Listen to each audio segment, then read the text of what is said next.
Som, oi, agora.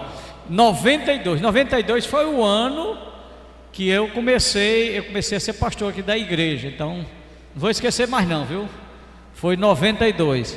Então, o nosso irmão Elcio é membro aqui dessa igreja desde 1992. E como eu disse, ele já morou em Recife, Salvador, Cuiabá, Santiago, no Rio Grande do Sul, Brasília, Rio de Janeiro. Já passou por várias igrejas, mas ele, desde 90, por isso que eu estou dizendo, é um dos mais antigos. O tempo que ele, é 35 anos, porque o tempo que ele tem de membro é o tempo que eu tenho de pastor aqui. Então, é muito tempo, né? Realmente, é um dos membros mais antigos aqui. Nós vamos orar por ele. Eu não sei se Pedro quer dizer mais alguma coisa sobre a escola dominical. Nós vamos orar por ele e ele vai, então, começar a aula dessa manhã, né? Como eu disse, nós vamos, Pedro depois pode falar, se quiser, nós vamos ter alguns módulos esse ano na escola dominical, mas hoje a gente começa e agora vai até o final do ano, né? Como eu disse também, a nossa folga, esse intervalo aí, essas férias, foi também por causa do departamento infantil. O departamento infantil pediu um refrescozinho, porque é o ano todinho, né? De manhã e de noite. Vamos orar então. Senhor, nós queremos entregar em tuas mãos a vida do teu servo, para que cada palavra, cada pensamento, tudo que ele vier a ministrar nesta manhã, tenha, Senhor, a direção do teu Espírito Santo. Dá-nos mentes e corações atentos e cativos a Cristo, para ouvir aquilo que tu queres nos falar nesta manhã, também por meio do ensino na escola dominical. E, Senhor, que tenhamos corações dispostos também a viver a tua palavra, para que ao fim o nome de Jesus seja glorificado. É o que te pedimos agora no nome dele, amém.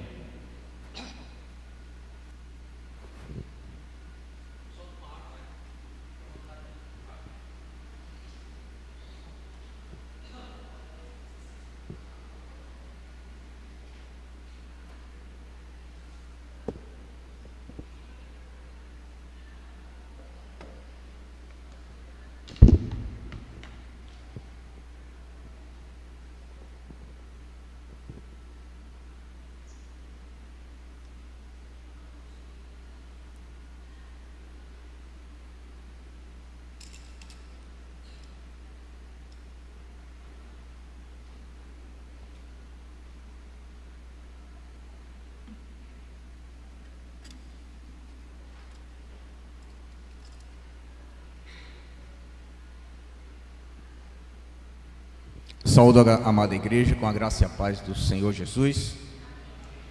Louvado seja o bendito Deus maravilhoso, que todos os dias nos conduz em triunfo. Lê para mim. E Lucas. Eu distribuí alguns papéis com alguns versos, para que essas pessoas possam me ajudar aqui na leitura de alguns textos. Quando eu fizer citar o texto, então a pessoa terá essa missão aí de me ajudar. Bem, amada igreja, eu vou orar novamente. Senhor Deus, em nome de Jesus, louvado seja o teu nome para todos sempre. Bendito seja o teu nome, hoje e sempre. Estamos aqui para honrar e glorificar o seu santo nome, pedindo perdão dos nossos pecados. Que o Senhor nos abençoe, me use como instrumento nas suas mãos. Que o Senhor esteja cuidando, guardando, abençoando a vida de todos que estão aqui, abençoando todas as famílias, abençoando a igreja do Senhor. E que o Senhor possa usar, Senhor Deus, esse instrumento falho, pecador, nas suas mãos. Que o Senhor cresça, que eu diminua, que a palavra do Senhor seja viva e eficaz, e corte, Senhor Deus, as juntas e medulas, fazendo o trabalho do Senhor. Ó Deus, que o teu reino cresça, que o nome do Senhor seja bendito eternamente. que as nossas vidas possam aprender mais do Senhor e glorificar mais do Senhor, e que nós possamos ser conformados à imagem do seu Filho Jesus Cristo, dia após dia. Bendito seja o Senhor para todos sempre, em nome de Cristo Jesus. Amém. Queridos e amados, um bom dia. O meu querido irmão pastor Kleber já me apresentou aí, falando que eu sou bem velho, então tá bom. Coisa boa. Eu fui batizado, fiz a profissão de fé aqui em 1992, dezembro de 1992. O meu batismo foi junto com o da minha filha mais velha. Ela foi batizada também aqui na igreja, foi no mesmo dia. Foi um momento muito maravilhoso para mim. E eu estou, vamos dizer assim, nervoso, né? Não é uma coisa incomum. Estou aqui com muito temor, muito tremor diante do Senhor. O microfone está bom? Está bom o microfone? Dá para ouvir bem? Tá? Porque faz 10 anos que eu não ministro aula em escola dominical. São 10 anos certinho. Foi 2015 a última aula que eu ministrei. Não foi aqui, foi em outra igreja, né? Mas são 10 anos. Então eu estou bem enferrujado, bastante inclusive. E peço a compreensão de todos, porque eu não estou com a prática e o conhecimento teológico do pastor Kleber, do presbítero Pedro, né? E o tema que eu escolhi para falar hoje é a integridade cristã, né? Em dias de tanta mediocridade, e a mediocridade invadindo a igreja do Senhor Jesus. Não estou falando dessa igreja aqui, instituição, a igreja do Senhor Jesus Cristo sendo invadida pela mediocridade, pela pobreza de comportamentos, de vida. Então vamos falar sobre integridade cristã. Tem esse slide aí. Alguém com a voz bem alta, assim, bem forte. E o Quias? Lê para mim esse texto aí. Errado é errado, mesmo que todo mundo esteja fazendo. Certo é certo, mesmo que ninguém esteja fazendo. Aleluia! Aleluia! Que coisa boa. Pode passar o outro, por favor?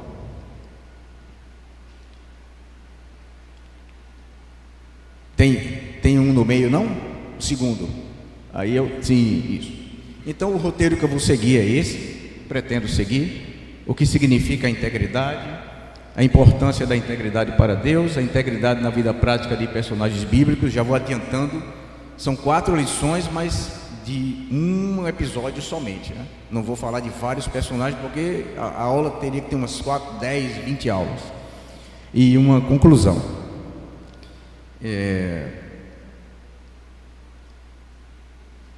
O que significa? Vamos passar a próxima, por favor. Eu estava contando com um passador do presbítero Pedro, mas infelizmente, então vocês vão ter um pouco de paciência comigo. Eu não sei se essa frase realmente é do Spurgeon, não sei, não consegui verificar isso, porém a frase vale, é extremamente válida. Vocês conseguiram ler? Pode passar a próxima? Integridade. O que é integridade, né? O substantivo feminino com origem no latim integritate, que significa a qualidade ou estado do que é íntegro, inteiro ou completo. Então eu vou aqui falar para vocês aqui sobre as definições de dicionário, e de dicionário teológico e de dicionário comum sobre esse termo integridade. Deriva-se de uma raiz hebraica que significa completo, e ela indica retidão e perfeição éticas. Um relacionamento correto com o Senhor conduz a um curso reto na vida. Sou de Deus, sou inteiro de Deus, sou completo de Deus. Não há qualquer divisão ou uma parte que é de outro. É assim a vida do cristão. Integridade significa vários termos, né? Inteireza, qualidade de quem é honesto, a característica de uma pessoa cujos comportamentos ou ações demonstram conduta reta, justiça, perfeição, santidade, retidão, honra, virtude, pureza de alma, de espírito, inculpabilidade, incontaminação, incorruptibilidade e outros tantos outros termos que nem são usados, como decoro, como lisura, pudicidade, pessoa ser púdica, imparcialidade, alvura, totalidade. Antônimos para a integridade: iniquidade, corruptibilidade, impiedade, incorrigibilidade, chicana, corrupção. Tá? Procurado em todos esses dicionários. Pode passar a próxima, por favor? A importância da integridade para Deus. Por que estudar esse tema? Então, primeiro texto, 1 Coríntios 1, 30. Quem recebeu pode ler.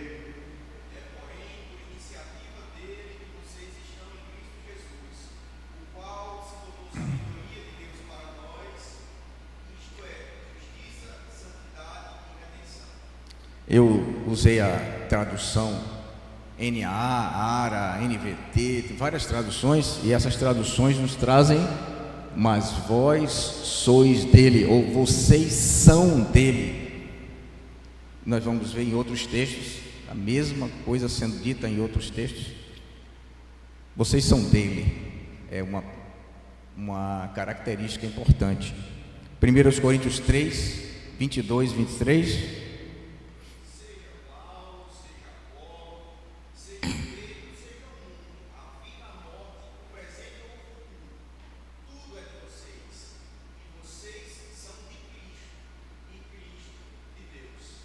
Amém?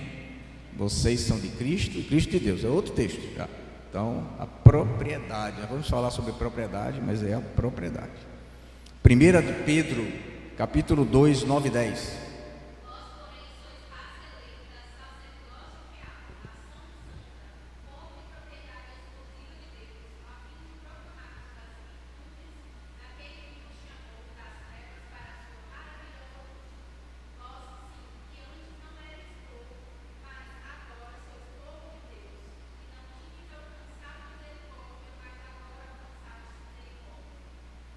Amém?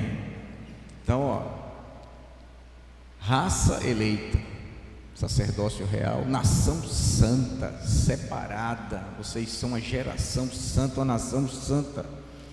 Vocês são um povo de propriedade exclusiva. Então nós lemos lá: vós sois dele, vocês são de Deus em Cristo Jesus. O outro texto em Coríntios fala: vocês são de Cristo e Cristo é de Deus. Então vocês são exclusivos, propriedade exclusiva de uma pessoa. Tá? Continuando: povo de propriedade exclusiva de Deus.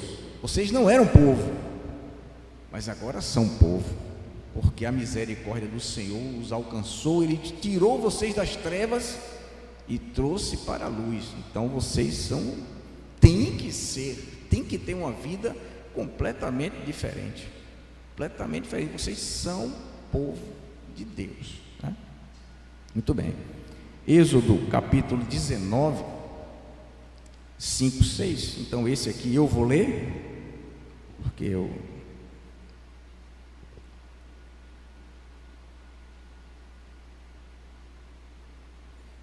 Agora, pois, se ouvirem atentamente a minha voz e guardarem a minha aliança, vocês serão a minha propriedade peculiar dentre todos os povos, porque toda a terra é minha, e vocês serão para mim um reino de sacerdotes e uma nação santa.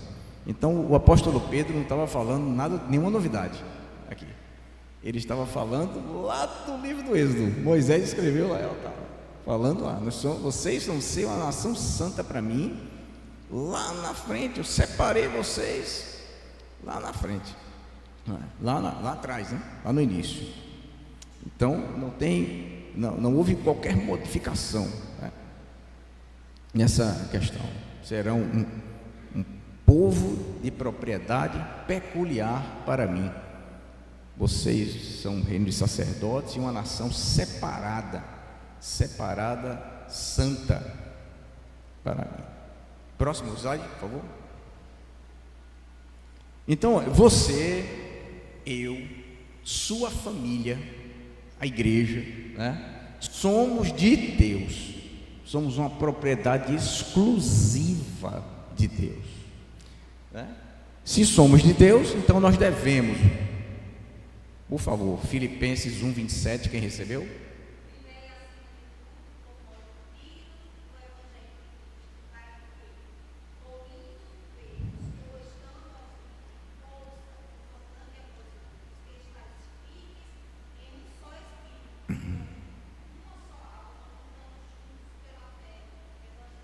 Então, viver de modo digno do Evangelho de Cristo.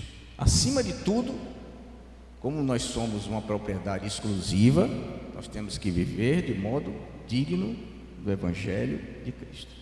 Vamos agora para Efésios 4:1. Quem recebeu?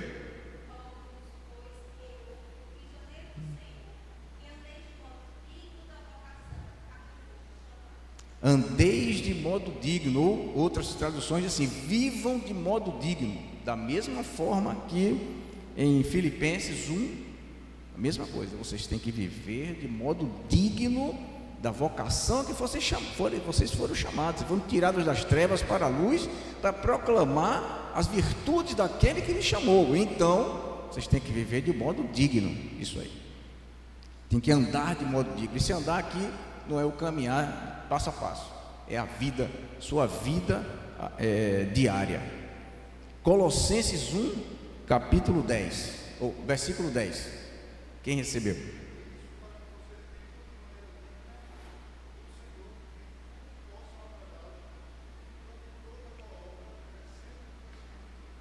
Amém. Então, Colossenses 1:10, vocês devem viver, né, de modo digno do Senhor, terceira vez, de modo digno do Senhor, para o seu inteiro agrado. E agora, como é que fica isso?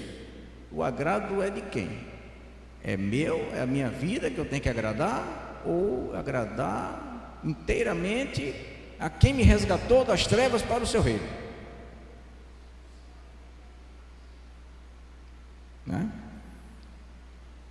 Para o seu inteiro agrado, viver de modo digno para o seu inteiro agrado, frutificando em toda boa obra, crescendo no pleno conhecimento de Deus. Primeira aos Tessalonicenses 2, versos 11 e 12, por favor.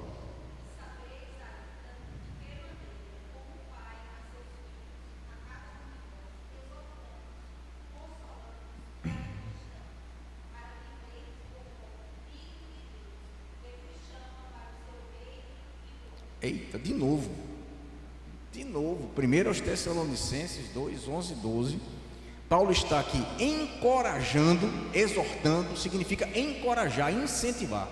Exortar é isso, encorajar, incentivar. Ou consolando, cuidando, consolando. E admoestando é corrigindo, apertando a porca. Admoestar, chamar atenção, né? São três ações dele aí, a cada um em particular, e a igreja toda, né, para viver de modo digno do Senhor de Deus, que Ele chama vocês para o seu reino e para a sua glória. Então, nós somos de Deus, propriedade exclusiva de Deus, e se nós somos isso aí, nós temos que viver de modo digno do Evangelho, temos que ter uma conduta diferente dos outros. Como é que nós podemos relativizar isso? Nós somos de Deus. Próximo slide, por favor. Então, a importância da integridade. Muito obrigado, está bom demais. Há alguns textos da palavra que tratam de integridade, né? Salmo 15, 1 e 2. Alguém ficou com esse texto? Alisson.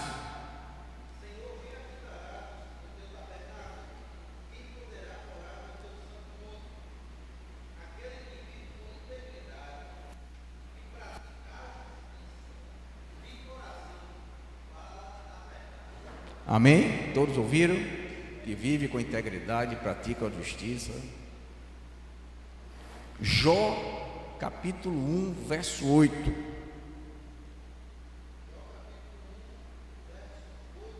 Aleluia.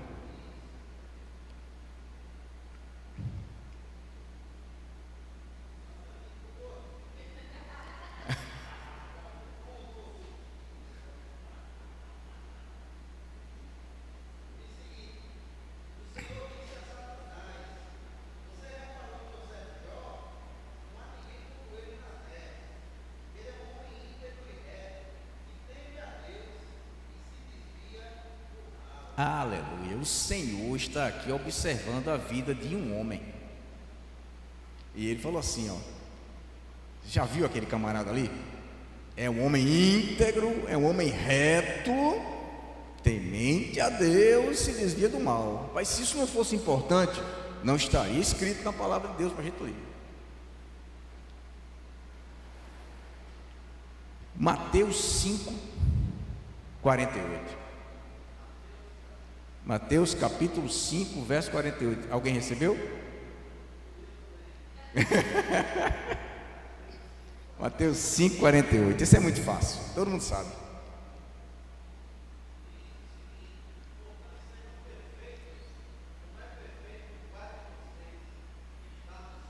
Aleluia. Sejam perfeitos, como perfeito é o vosso Pai Celestial, o Pai de vocês que está no céu. Primeira carta de Pedro 1, 15, 16, por favor.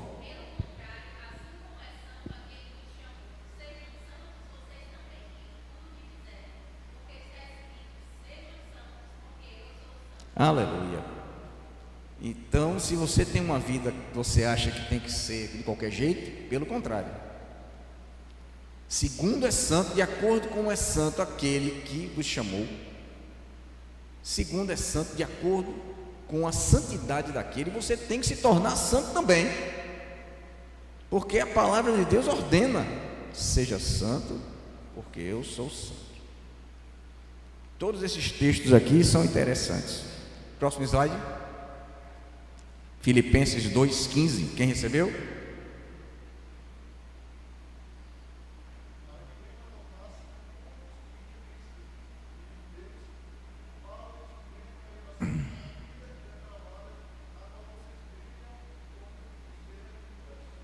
Amém.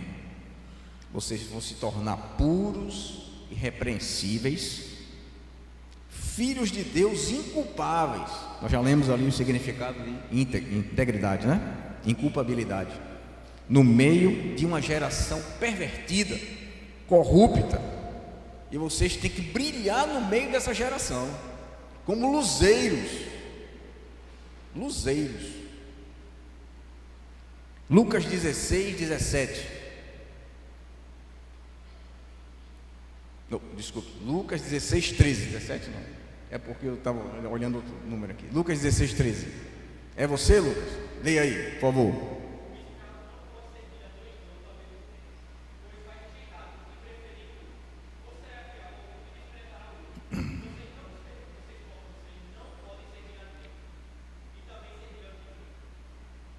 Não há divisão. Ou é de Deus, ou não é de Deus. Não pode estar dividido. Ninguém pode servir a dois senhores. Ele vai amar um e odiar o outro. Ele vai se devotar a um e vai desprezar o outro. Ninguém pode servir a dois senhores, tá? Muito bem. Portanto, integridade é uma exigência do Senhor para a vida do cristão.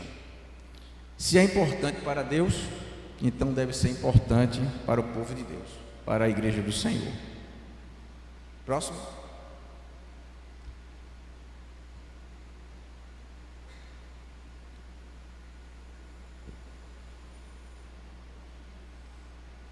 Então, integridade. Próximo. Pronto, obrigado. É uma característica que nós vemos na vida prática de alguns diversos personagens bíblicos, tais como José, Jó, Ananias, Misael e Azarias. os 3 amigos de Daniel, o próprio Daniel, Estevão, e tem outros nomes pela frente, né? Sem esquecer o próprio Jesus Cristo, Filho de Deus, né? Muito bem. É um valor cristão a ser defendido como numa batalha. É uma batalha diária, ser íntegro para Deus. É uma batalha diária.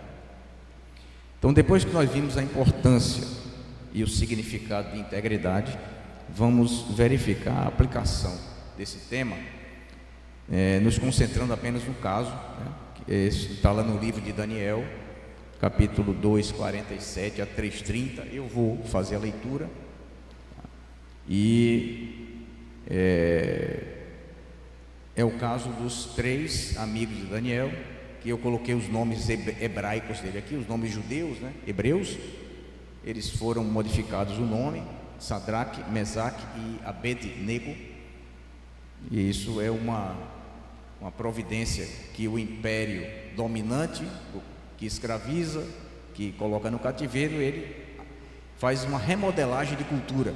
Então ele modifica a alimentação, ele modifica o nome, ele modifica o estilo de vida, justamente para apagar tudo que estava antes e recomeçar uma nova vida. Ele vai fazer uma lavagem cerebral em você, para que você seja transformado, modificado. Vai ensinar a cultura dele para você e vai massificar. Então, uma das providências é mudar o nome. Então, eu vou tratar aqui sempre com os nomes hebreus, tá? Ananias, Misael e Azarias, ao invés de falar os nomes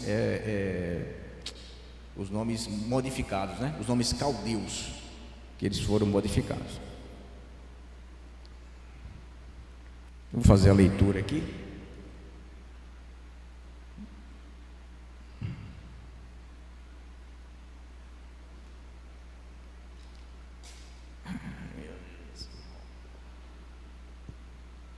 Então, no livro de Daniel, capítulo 2, verso 47 em diante, né? Disse o rei a Daniel: certamente o vosso Deus é o Deus dos deuses e o Senhor dos reis e o revelador de mistérios, pois pudeste revelar este mistério. Então o rei engrandeceu a Daniel e lhe deu muitos grandes presentes e o pôs por governador de toda a província da Babilônia, como também o fez chefe supremo de todos os sábios da Babilônia. A pedido de Daniel, constituiu o rei a Sadraque, Mesaque e Abed-nego, que são Ananias, Misael e Azarias, sobre os negócios da província da Babilônia. Daniel, porém, permaneceu na corte do rei.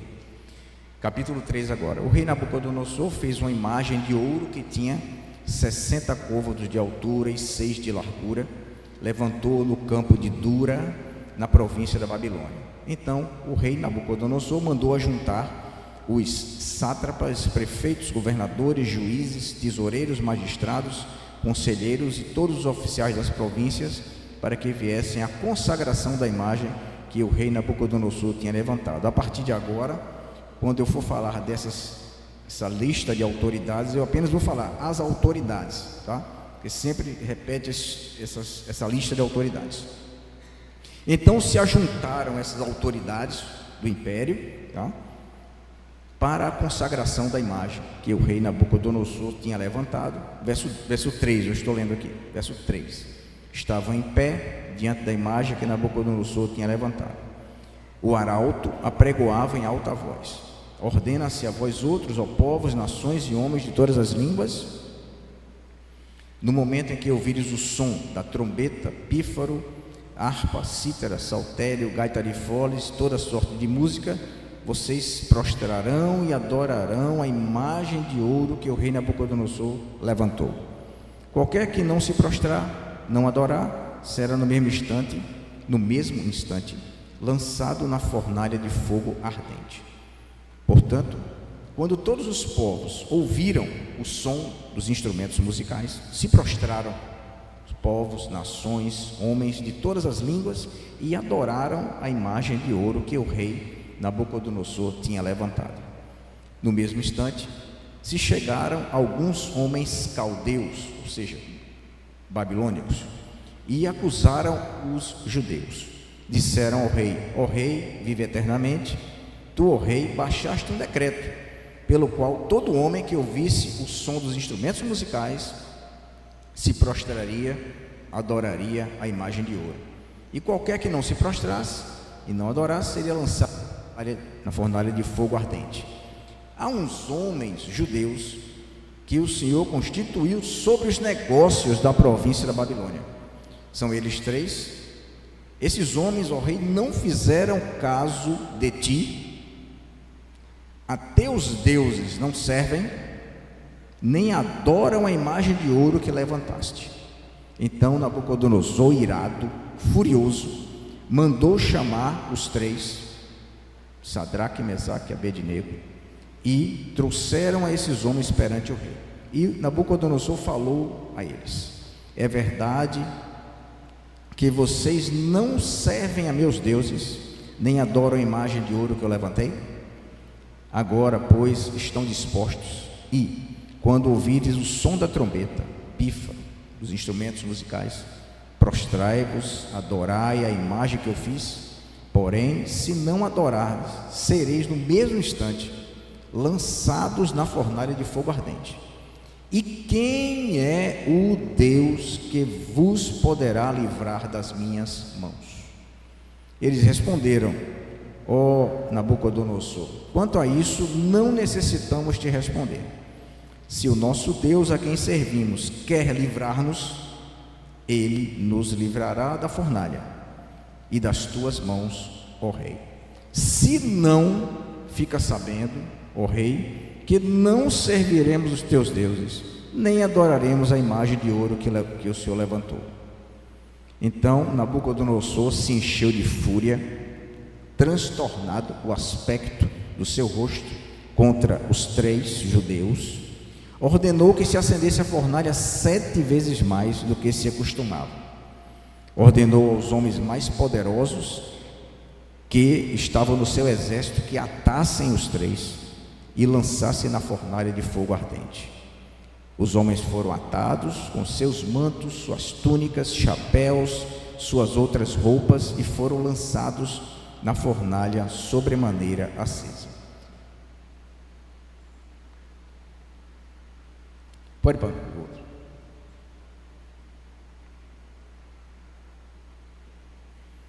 Porque a palavra do rei era urgente e a fornalha estava sobremaneira acesa, as chamas do fogo mataram os homens que lançaram de cima para dentro aos 3 judeus. Eles caíram atados dentro da fornalha sobremaneira acesa. Então o rei se espantou, se levantou depressa e disse aos conselheiros: não lançamos nós 3 homens atados dentro do fogo? É verdade, ó rei. Eu, porém, vejo 4 homens soltos, andam passeando dentro do fogo sem nenhum dano, e o aspecto do quarto é semelhante ao Filho de Deus, ou ao Filho dos deuses, em alguma tradução. Então Nabucodonosor chegou à porta da fornalha e disse: Sadraque, Mesaque e Abednego, servos do Deus Altíssimo, saiam, venham. Então os 3 saíram do meio do fogo e ajuntaram-se às autoridades que estavam ali, os conselheiros do rei. Eles viram que o fogo não teve poder algum sobre os corpos desses homens, nem foram chamuscados os cabelos da sua cabeça, nem os seus mantos se mudaram, nem o cheiro de fogo passou sobre eles.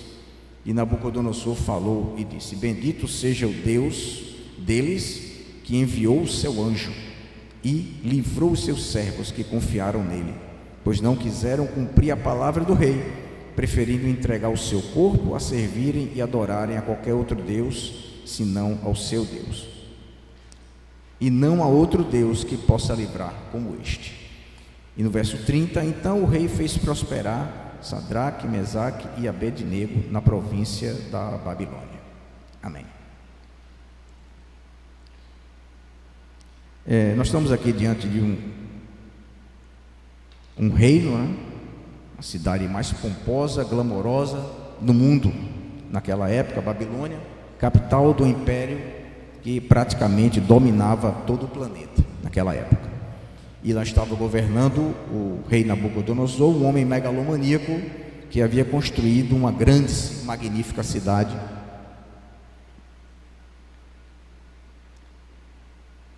para o seu deleite e para a sua glória. A cidade dos jardins suspensos, dos palácios dourados, das avenidas de mármore, cidade rica, cheia de luxo e cheia de pompa. E diz a Bíblia que o rei teve um sonho, Daniel revelou o sonho, e depois dessa revelação acontece essa história toda que nós estamos lendo. Slide, por favor, próximo.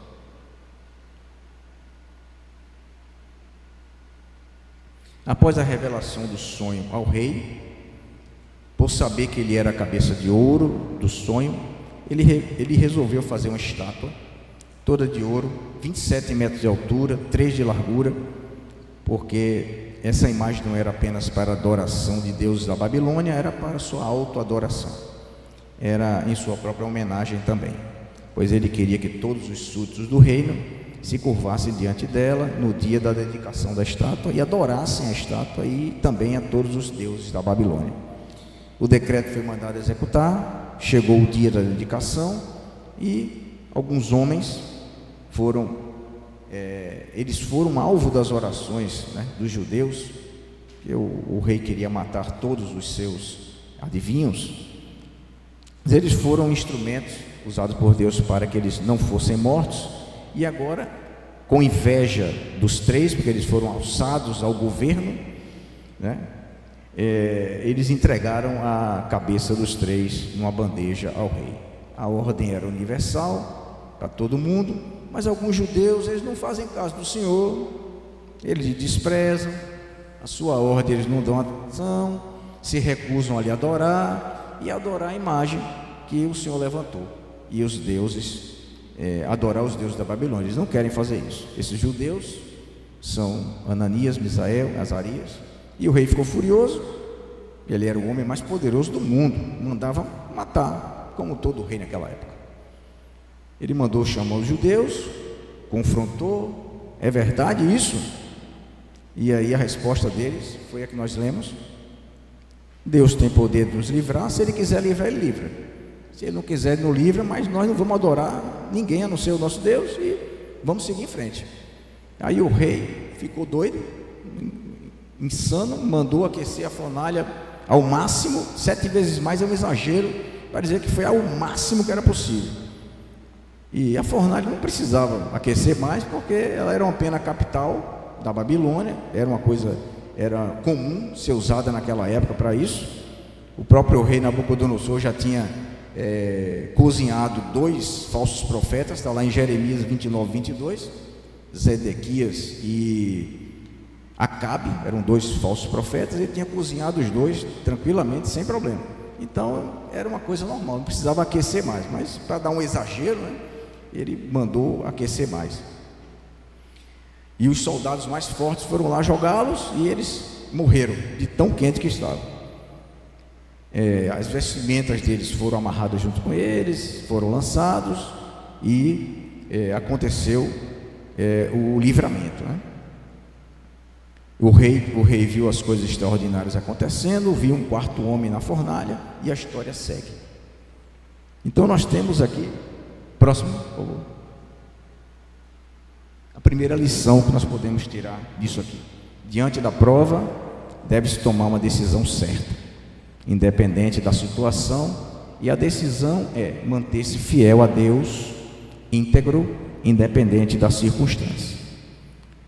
Nessa vida, todos nós vamos passar por situações em que enfrentaremos violência, truculência, insanidade, regimes de governos totalitários.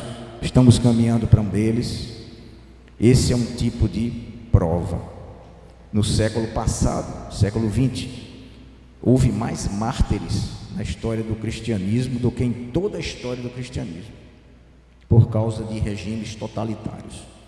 Esse assunto é mais atual do que nós pensamos. Muitos irmãos e irmãs enfrentaram paredões de fuzilamento, câmara de gás, forca, foram queimados em praça pública. Para nos legar o evangelho que nós temos hoje, derramaram o seu sangue. A exemplo dos nossos 3 jovens, eles tiveram que fazer uma escolha: manter-se fiel a Deus, íntegro, e morrer ou pecar e abandonar a fé. E louvado seja Deus, porque esses antecessores na fé que nos legaram o Evangelho tomaram uma decisão: está pronto a morrer pelo seu Deus. No site da Missão Portas Abertas, essa semana a Valéria me mostrou um filmezinho lá de uma jovem falando sobre a situação dos pais dela e tal. Ele é especializado na igreja perseguida no mundo. Você pode encontrar inúmeras notícias sobre cristãos que estão sendo mortos no mundo inteiro, apenas por serem cristãos fiéis ao seu Deus. No nosso país, vivemos uma sociedade completamente corrupta. A cada dia vemos mais corrupção e mais corrupção e mais corrupção. Apesar, como o pastor André nos pregou aqui no domingo, de ser um país, com o crescimento do evangelho, das igrejas evangélicas e tal, cada vez o país está mais se enfiando no buraco, cada vez mais corrupto e corrompido, e um povo mais corrupto e corrompido, e isso entrando nas igrejas, invadindo as igrejas. E existe um ditado popular que eu já ouvi muitas vezes, porque na confrontação mundana, confrontação, a minha fé, as minhas posições, que é: todo homem tem seu preço. Já ouvi muito isso, não sei se vocês já ouviram, mas eu já ouvi muito isso. E algumas pessoas, elas são provadas pelas oportunidades que ela recebe, pela riqueza, pelo sucesso. Tem pessoas que vendem a alma ao diabo para alcançar riqueza, fama, prestígio, poder. Eu estou falando isso literalmente, gente. Eu não estou falando aquele ditado, vendeu a alma ao diabo. Não, estou falando literalmente. As pessoas vão em lugares e vendem a sua alma realmente. Autoridades, etc. Fazem isso. Eu tenho um exemplo de um amigo de infância. Ele queria sucesso na carreira militar. Ele foi até o pai do meu querido Mateus, que está aqui. Tem um irmão que mora nessa cidade, lá no Maranhão, Codó, Maranhão. Uma cidade onde é um dos maiores centros de adoração a Satanás do Brasil. E esse meu amigo foi lá, porque ele queria sucesso profissional na carreira. E a mulher dele foi quem disse na minha frente que ele tinha ido lá fazer isso. Ele sabia que eu era crente, né? Então, para ganhar mais dinheiro, poder, fama, sucesso, as pessoas transigem com a verdade. As pessoas preferem alcançar favores e benefícios. Outras pessoas são provadas na hora do aperto. Elas são fiéis a Deus quando está tudo bem, quando as coisas vão bem, estão em ordem, saúde, dinheiro, tem sucesso, a família está unida, os problemas estão longe. Mas quando a coisa muda, quando vem a situação de dificuldade, tudo muda. E esses moços, eles tinham sido arrancados da sua casa, sua terra foi assolada, parentes foram mortos, a sua cidade destruída, a pátria destruída, convívio familiar perderam, foram levados como escravos para servir em outro reino. Eles já tinham demonstrado uma fidelidade na pobreza e agora estavam numa posição de governo. Eles eram governantes e sendo governantes, eles permaneceram íntegros de forma inegociável, tanto na pobreza quanto na riqueza, tanto na fartura quanto na escassez. Mesmo sob as circunstâncias negativas que foram submetidos, eles não se prostraram a nenhum outro Deus, continuaram a confiar no seu Deus, o Deus de Israel. Eles não dobraram os seus joelhos para o sistema babilônico e não se contaminaram, nem com o sistema, nem dentro do sistema. Eles aprenderam muito bem os valores de Deus lá no reino de Judá, e eles estavam aplicando agora em situação difícil.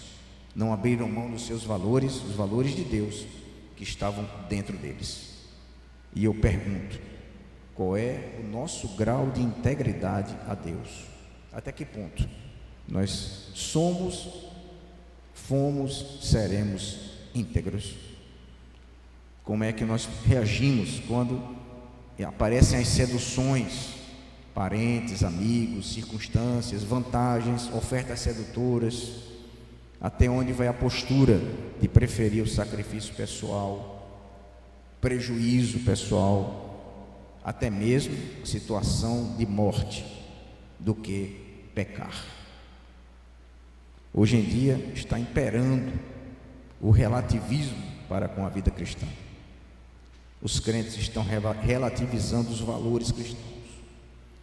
Tudo recebe não tem nada demais.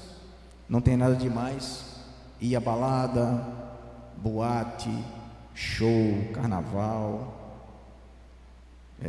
e outros comportamentos aí. Ano passado teve alguns shows no Brasil, inclusive um deles foi muito noticiado e tinham vários crentes lá. Várias pessoas se dizendo crentes, estavam lá. Show da Madonna, alguns outros shows que são verdadeiros lixos, como uma cantora bem famosa aí, Anitta, está cheio de crente lá, gente sendo crente. E o pior é que esse comportamento já está insensível. As pessoas não têm mais vergonha de enganar, ludibriar, linguajar. Mas nós não devemos nos deixar contaminar com as coisas desse mundo, porque esse mundo é a nossa Babilônia. Próximo. A segunda lição. Independente da acusação, a fidelidade a Deus é inegociável para o íntegro de coração. Na vida a gente tem que aprender a lidar com ingratidão. Eles foram acusados por serem fiéis à sua fé e serem pessoas corretas. Como fica o nosso grau de integridade quando as pessoas puxam o nosso tapete, traem, fazem o mal contra nós e você fez o bem para elas? Paga com a mesma moeda, transige, abre mão dos seus valores absolutos. No verso 12 nós vimos que os homens caldeus foram lá acusar, tentando dar uma rasteira e se promover, buscando a destruição dos seus concorrentes. Isso é muito comum no meio comercial, no meio empresarial, na escola, universidade, coisa muito comum, puxar o tapete, ou dá a corda e depois puxa a corda e você já caiu. As pessoas não se sentem bem apenas em conseguirem um sucesso pessoal, mas também a destruição dos seus concorrentes.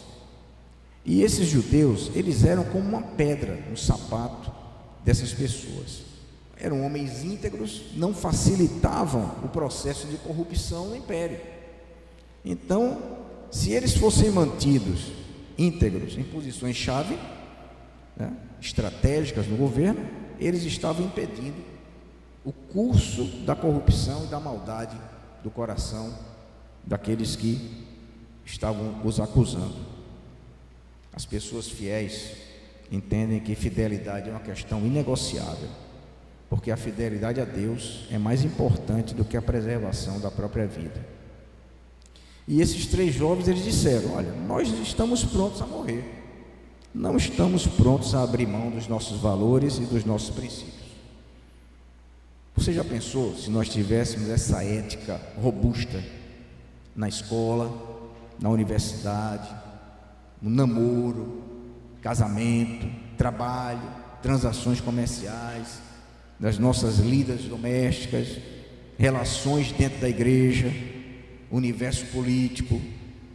Deus quer um povo que tenha uma integridade inegociável, que esteja pronto às últimas consequências por amor ao seu Deus. E a fidelidade incondicional não é uma barganha com Deus. Se Deus me abençoar, se Deus me der saúde, se Deus me der prosperidade, então eu vou ser fiel. Se Deus me abençoar, então eu vou frequentar a igreja mais. Se Deus me abençoar com isso, com aquilo, então eu vou ser um crente consagrado. Isso é barganha, negócio. Você está pronto a ser íntegro, a ser fiel a Deus, mesmo sabendo que Deus pode até não te livrar, e você pode ir para a fornalha, mas você não vai negociar a sua fé? Eu não sirvo a um Deus pelo que Ele me dá, mas eu sirvo a Deus pelo que Ele é. É no caráter de Deus que eu encontro segurança, é na fidelidade de Deus que eu confio.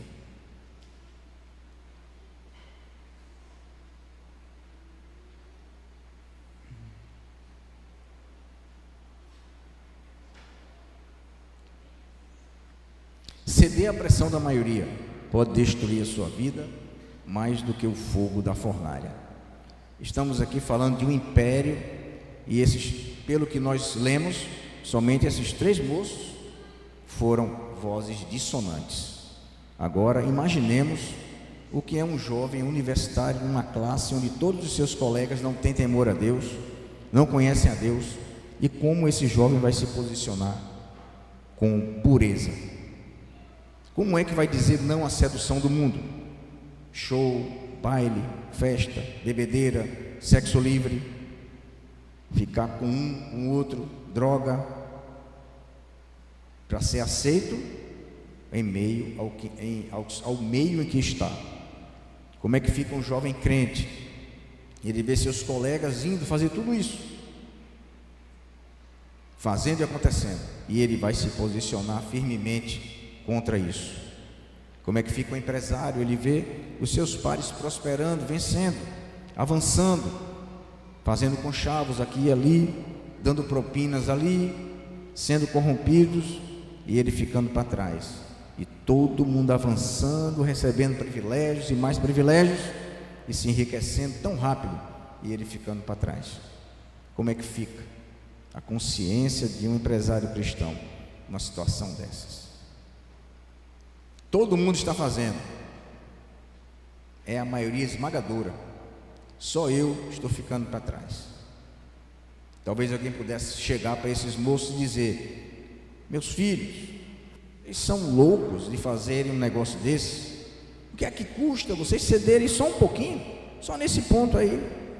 Vocês são tão jovens, vocês ainda podem influenciar esse império, vocês podem abençoar essa nação, ceda só um pouquinho.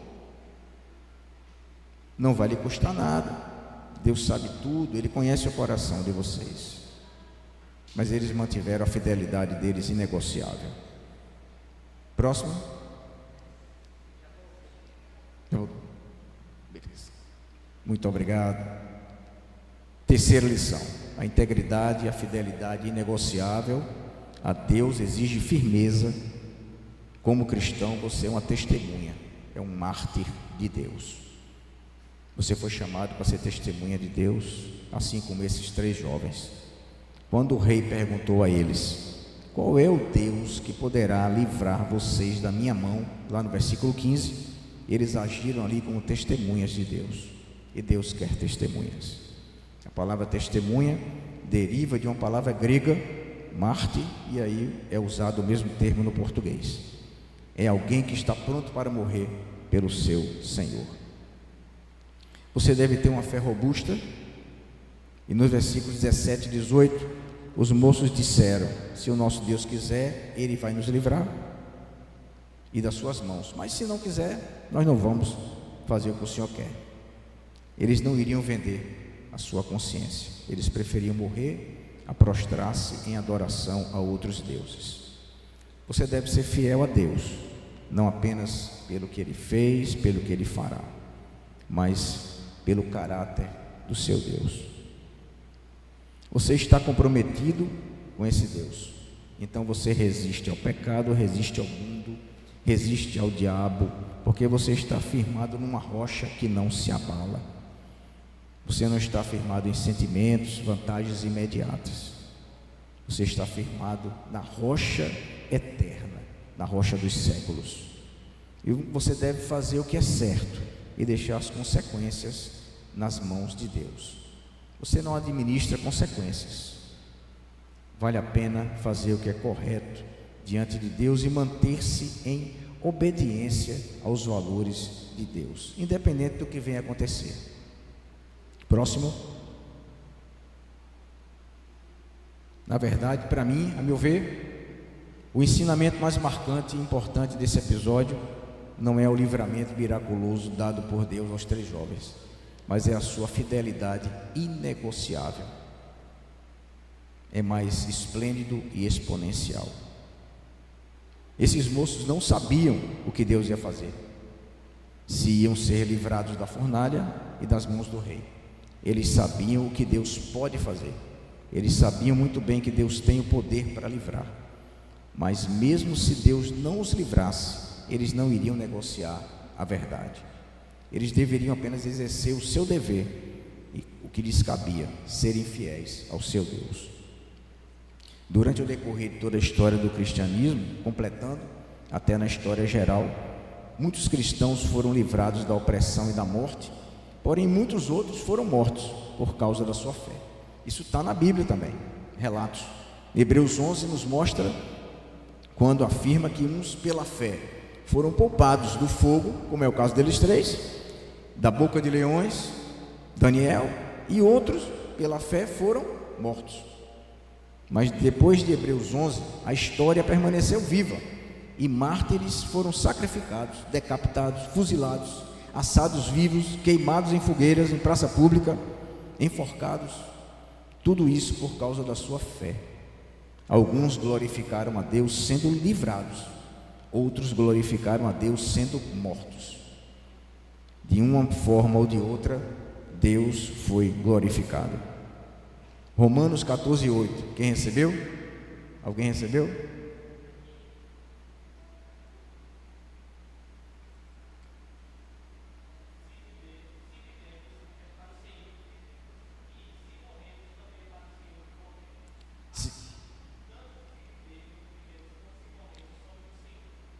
Se vivemos, vivemos para o Senhor.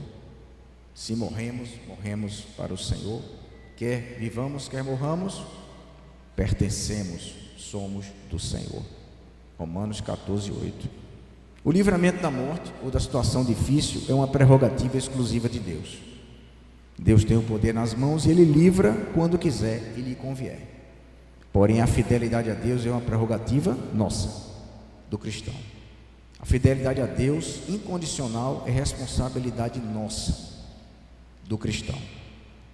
E isso tem a ver com integridade, na medida que o dividido, aquele que não é inteiramente de Deus, ele não vai demonstrar fidelidade em qualquer ocasião.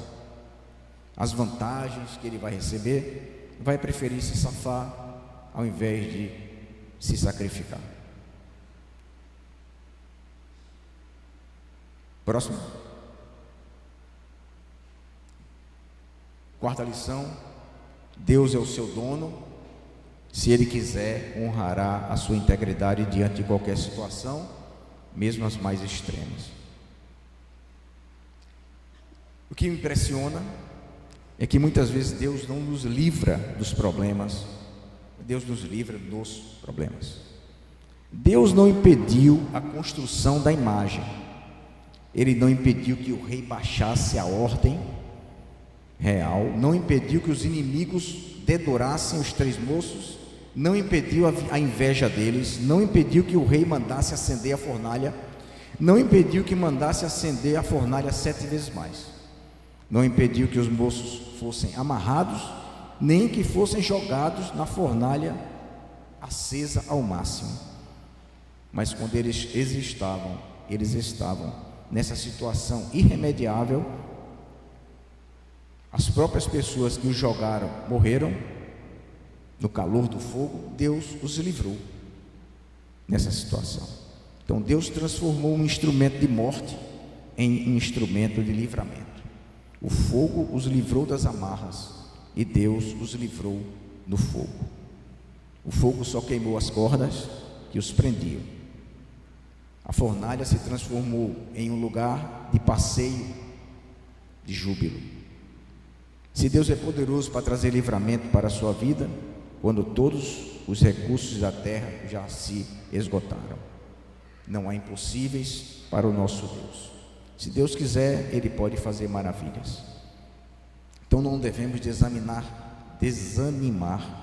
nas circunstâncias que você está vivendo hoje.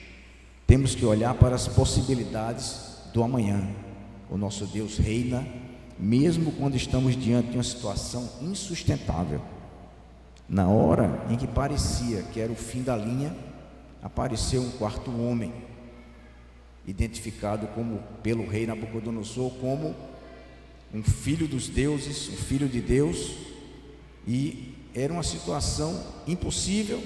Alguns intérpretes, teólogos, estudiosos apontam que ali era o próprio Filho de Deus numa pré-encarnação, antes do seu papel, no seu nascimento. Então, ele já estava lá com eles, cuidando deles. Quando você passar pelas águas, elas não vão te submergir. Quando passar pelos rios, eles não vão lhe afogar. Quando passar pelo fogo, o fogo não vai lhe queimar.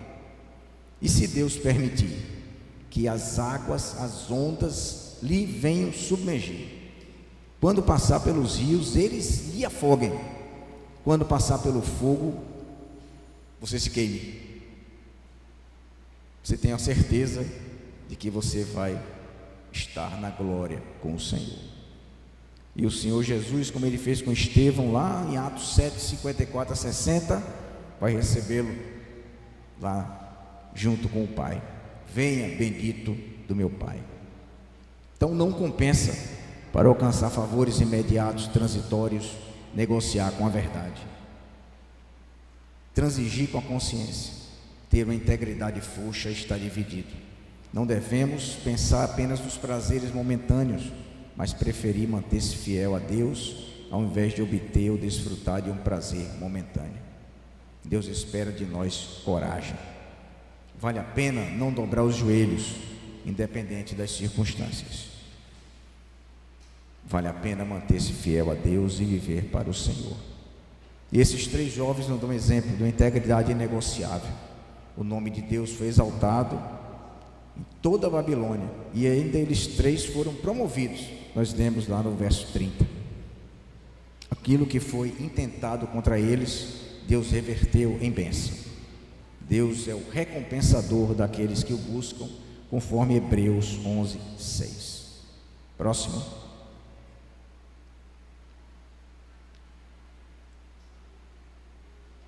Nessa era de relativização, os valores cristãos sendo esquecidos, escondidos, apagados, motivo de vergonha. Nós não estamos lá na Babilônia, mas nós estamos em um país de valores frouxos, invertidos, muitos deuses, muitas seduções, muita corrupção. Deus exige do cristão e da igreja integridade na vida cristã.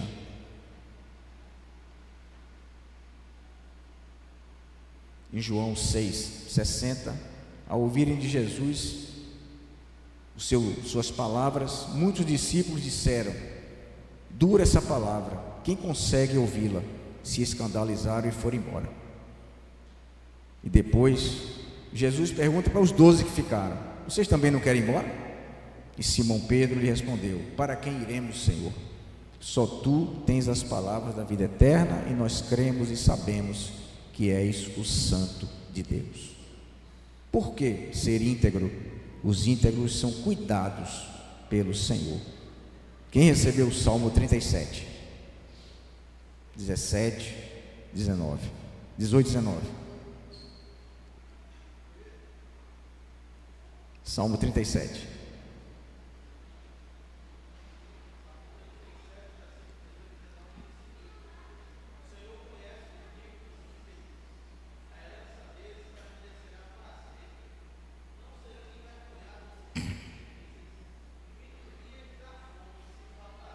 Amém. Amém. O Senhor cuida da vida dos íntegros. A integridade deve ser a nossa marca, deve dominar a nossa vida por completo. Quando vivemos uma vida íntegra diante de Deus e dos homens, podemos ter plena confiança de que o Senhor cuida de nós. Nos tempos da adversidade, a sua graça se fará sentir sobre nós. O cristão, servo fiel do Senhor, não é igual a todo mundo. Ele é contramão do mundo. Se o mundo se comporta e vive em um rumo, o cristão está em rumo na direção contrária. Todo mundo se vende, se corrompe, se prostitui, mas eu não sou todo mundo. Não devemos abrir mão dos valores de Deus e devemos honrá-lo. Deus está com você em qualquer momento, em qualquer lugar, mesmo que você esteja numa prisão, numa fornalha, numa cama, deitado com problema de saúde, no deserto. Que Deus nos ajude a vivermos como esses jovens judeus se posicionaram corajosamente, prontos para morrer pelo seu Deus, combatendo o pecado e vivendo de modo digno do Senhor. E Deus honrou a fé daqueles 3 jovens, e se Ele quiser também honrará a nossa fé. Devemos colocar as nossas vidas aos pés de Deus e clamar ao Senhor para Ele fortalecer a nossa fé, nos ajudar a ser íntegros. Eu quero ser íntegro, Senhor. Eu quero ser fiel. Próximo.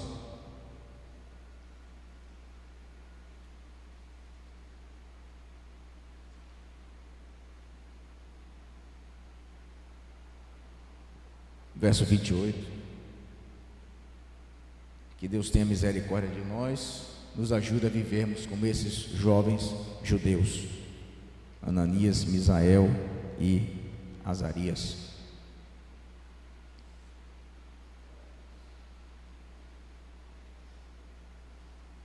Que se posicionaram corajosamente, prontos para morrer pelo seu Deus, combatendo o pecado e vivendo de modo digno do Senhor.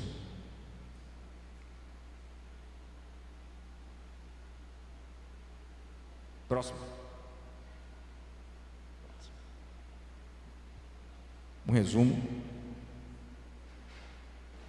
Está encerrado. Sei que o tempo passou bastante. É a ferrugem. Vamos orar. Senhor Deus, pode deixar. Pode deixar esse. Senhor Deus, queremos agradecer ao Senhor pela oportunidade. Louvado seja o teu nome para todos sempre. Perdoe os nossos pecados, nos abençoa, guarda, livra do mal e permite que nós sejamos, Senhor Deus, possibilita, corrija as nossas vidas para que nós sejamos íntegros, totalmente íntegros, tementes ao Senhor, que nos rejeitamos o mal, rejeitamos o pecado, queremos viver totalmente, completamente para a honra e glória do seu nome. Que o Senhor abençoe a sua igreja nesses dias difíceis, nesse ambiente difícil, ambiente corrupto. Que o Senhor abençoe a sua igreja para que ela seja íntegra e fiel, completamente fiel, inegociável ao Senhor. Em nome de Jesus Cristo, abençoe o nosso dia, abençoe a semana, em nome de Jesus. Amém.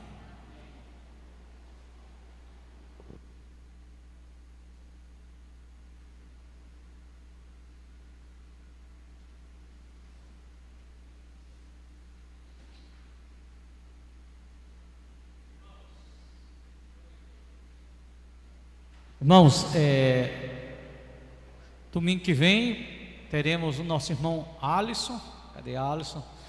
Quem vai trazer o ensino da escola dominical. A gente vai, acredito que, colocar todo o cronograma nas nossas redes sociais em breve, com a arte e tudo, para vocês acompanharem. Nós louvamos a Deus pela vida do nosso irmão Elson. E à noite teremos culto aqui. O pastor André está em Riachão, foi levar ceia na nossa congregação, mas estará à noite. Só que à noite eu estarei indo a Vera Cruz. Um bom final de dia para vocês e até à noite, para estarmos juntos adorando. Deus abençoe. Vamos na paz do Senhor. O que é o reino de Deus? Jesus nos ensinou que o reino de Deus pode ser comparado a um grão de mostarda. O reino de Deus é uma pequena semente que, uma vez semeada, cresce e transforma o mundo ao seu redor, ao ponto de oferecer vida, alimento e abrigo. A IPI do Brasil está servindo ao reino há 120 anos. Testemunhando a realidade eterna do glorioso e soberano governo de Cristo sobre tudo que existe. A igreja não é reino, mas comunidade do reino. A forma como vivemos a nossa fé sinaliza o reino. Calvino dizia que a tarefa da igreja é tornar visível o reino invisível. Fazemos isso vivendo como testemunhas da realidade do governo de Cristo em todos os ambientes da nossa vida. E a única maneira do reino de Deus se manifestar neste mundo, antes da vinda de Cristo, é vivermos como cidadãos do céu e súditos do Rei Jesus.